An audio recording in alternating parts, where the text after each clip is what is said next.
Welcome to Moonlit Magic Stories. Sparkles, Crescent Moon. Step into a world of enchantment and wonder with our magical bedtime tales. Every story is a journey to a land where dreams come to life.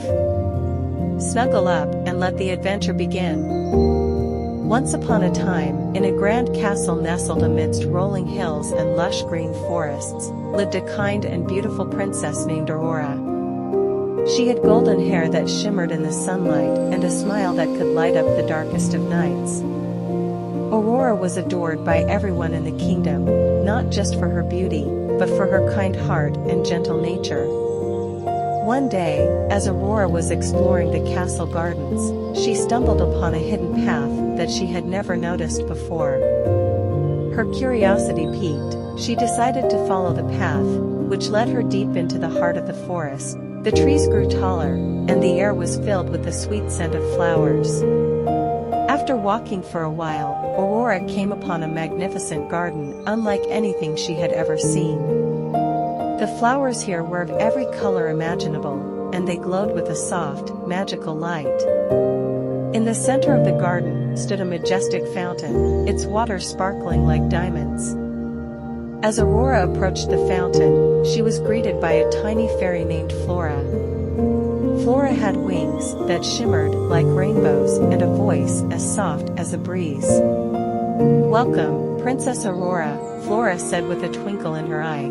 "You have found the enchanted garden, a place of magic and wonder.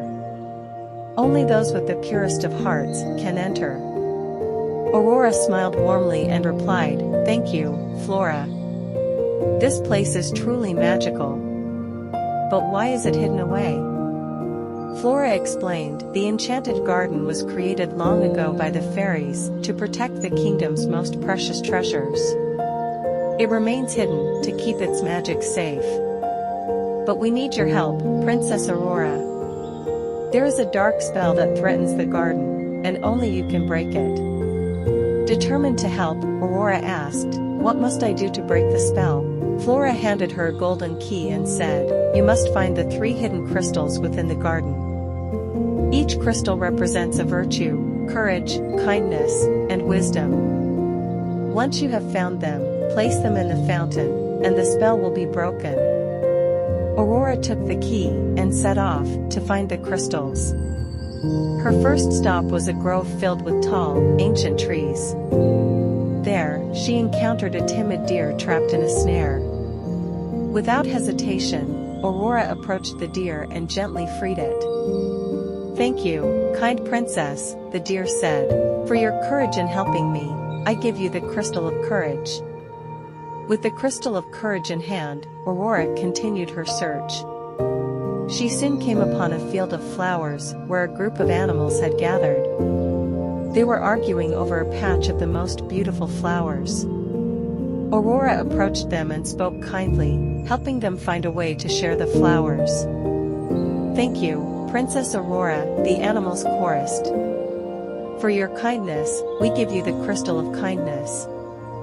With 2 crystals in hand, Aurora ventured deeper into the garden.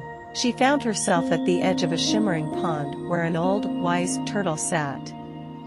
The turtle was trying to solve a riddle inscribed on a stone. Aurora sat beside the turtle and read the riddle aloud.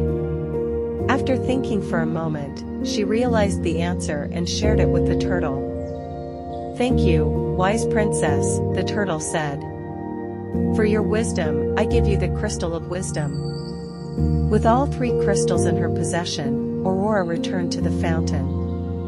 She placed the crystals of courage, kindness, and wisdom into the water. As she did, a brilliant light filled the garden, and the dark spell was broken. The garden flourished with even more beauty and magic, and the fairies danced in celebration. Flora approached Aurora and said, "You have saved the enchanted garden, Princess Aurora. Your courage, kindness, and wisdom have brought us hope and joy." Aurora returned to the castle, her heart filled with happiness. She knew that the enchanted garden would always be a place of magic and wonder, protected by her virtues. The kingdom rejoiced at the news of the garden's salvation, and Aurora became even more beloved by her people. From that day on, Princess Aurora visited the enchanted garden often, always greeted by the fairies and the magical creatures who lived there. And every night, as she gazed out of her window at the moonlit forest, she felt a deep sense of fulfillment, knowing that she had made a difference.